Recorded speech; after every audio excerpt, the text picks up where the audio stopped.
바른정당, 바른토론. 바른정당의 지지율은 사실 고전을 면치 못하고 있습니다. 대선 후보들의 지지율도 마찬가지입니다.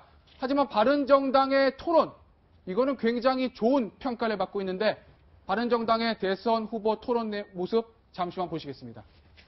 저도 사람인데 요즘 너무 막 까칠하게 나오니까 아주 속으로 조금 밉죠. 미운데 좋아한 세월이 하도 오래돼가지고요. 경선 끝나고 나면 뭐 하루도 반나절도 안 지나가지고 다 회복되지 않겠느냐 그렇게 생각합니다. 맞죠? 저는 지금도 안 미운데요. 두 분 옷을 벗기는 게 어떻습니까? 옷 벗길까요? 자, 이번 배틀은 자, 옷을 벗고 저도요. 저도요. 영상을 보시면서 어떤 평가를 시청자분들께서는 하셨는지 모르겠지만요. 저희들이 볼 때는 그래도 가장 대선 후보 토론다운 토론이 아닐까. 정말 정책 대결, 막말이 오가지 않고 세부 강론으로 들어가서 서로의 실력을 겨누는 이런 창과 방패 같은 느낌. 바른정당이 그래서 바른 토론회를 지금 열고 있다 봐도 되겠죠? 네. 예, 그러니까 거의 뭐 미국식 네. 대선 토론회를 연상케 하는 그런 토론을 했는데 제가 들은 정보에 의하면 그러니까 생생한 얘기입니다. 그러니까 기획단에서 사실은 무제한 토론, 그다음에 무제한 끝장 토론이죠. 네. 거의 뭐 4시간, 5시간 그리고 그걸 원고 라이브로 중계할 것까지도 예. 아마 이제 구상을 했었는데 그러니까 실무 단계에서 이제 거기까지는 못 갔던 것 같아요. 그러니까 이번 선거에서 사실은 가장 중요한 것은 그러니까 결국 탄핵 이후에 치러지는 조기 경선 아니겠습니까? 조기 대선 아니겠습니까? 네. 그러니까 지난번 대통령을 잘못 뽑았다면 결국 네. 우리가 검증을 못했다는 거죠. 네. 그 국민들이 제대로 혹독한 검증을 통과한 후보를 선택해야 한다는 측면에서 저런 토론이 바람직한데. 네, 한데. 예.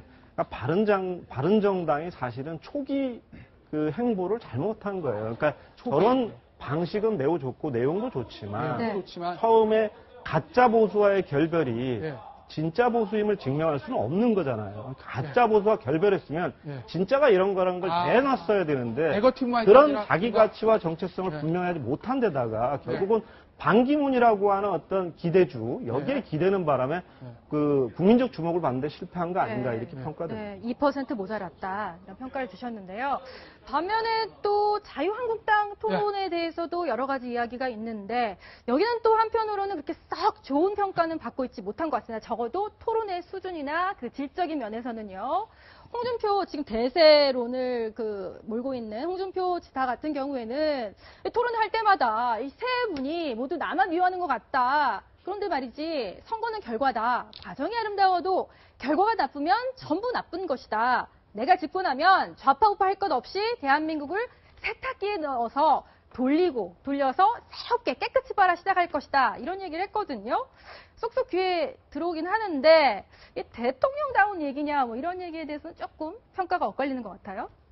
지금 바른정당 같은 경우에는 유승민 후보가 뭐 4전 4승? 네. 거의 이제 본선 진출을 할 것 같은데 너무 지지율이 안 오르다 보니까 아무리 토론을 잘하셔도 이게 결국 뭐 본선에서의 경쟁력인데 어떻든 지금 보수 세력으로서는 그 차기 대통령 후보라기보다는 어떤 자산으로서의 존재감 그 정도로 생각을 하는 것 같아요. 그런 점에서는 지금 이른바 보수 쪽에서의 가장 핫한 인물은 바로 홍준표 지사죠.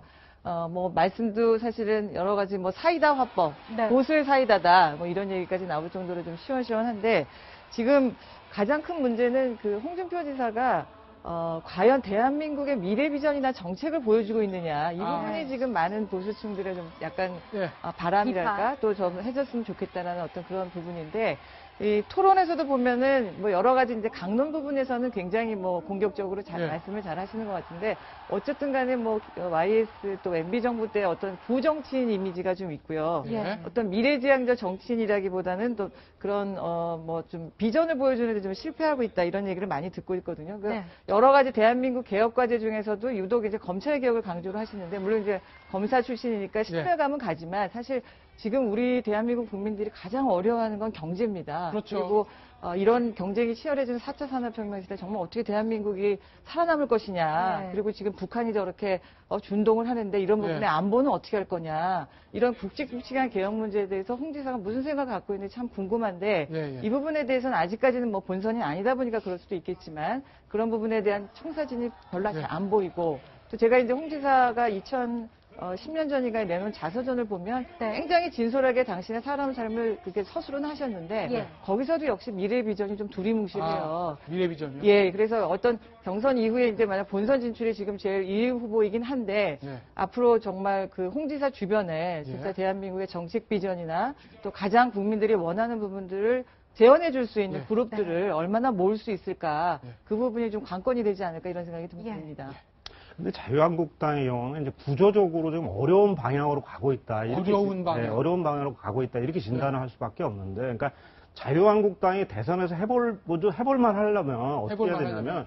전통적으로 소위 새누리당, 예. 신한국당, 한나라당, 새누리당을 예. 지지해왔던 제 세력들을 다시 복원시키는 거예요. 한마디로 복원. 해서 집 나간 집토끼들을 다시 불러 모으고 예. 분열되어 있는 보수 세력을 묶는 예. 건데 이 묶으려면 지금 방식으로 하면 안 됩니다. 지금은 결국은 탄핵이 옳았느냐, 그렇느냐, 예, 예. 친박이 잘했느냐, 못했느냐, 예. 박근혜 대통령은 어떻게 지지할 거냐, 말 거냐, 이런 식으로 가면 예. 그동안 탄핵 과정 혹은 최순실 국정농단 과정에서 실망하고 예. 외면하고 창피하다고 그 등 돌린 민심을 다시 모아가기는 네. 어려워요. 그러니까 지금 현재 친박 중심의 소위 그런 선거 전략 이 자체에 문제가 있는 겁니다. 그러니까 네. 그분들이 그렇게 하는 이 핵심적 이유는 아마 이런 걸 거예요. 그러니까 이번 경선을 통해서 대선에 네. 뭔가 해보자라기보다는 예. 경선 이후에 당권 장악이라든가 다른 아. 정치적 포석을 염두에 두기 때문에 이런 방식의 안 되는 방향으로 지금 가고 예. 있는 거 아닌가 네. 싶어요.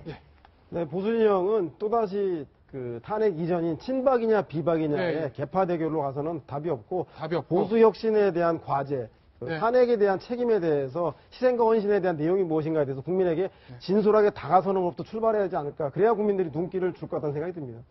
네. 예, 한때 우리나라 정치 지역에서 보수를 지지하는 사람들 40%가 넘는다고 했습니다. 근데 지금 조사를 해보면 확연히 줄어들었습니다. 과연 스스로 보수라고 생각하는 사람들 왜 이렇게 줄어들었을까요? 자유한국당과 바른정당은 이 부분에 대해서 뼈저리게 반성을 해야 될 겁니다. 오늘 정치권 소식은 여기까지입니다. 네, 네 분 말씀 여기까지 듣겠습니다. 감사합니다.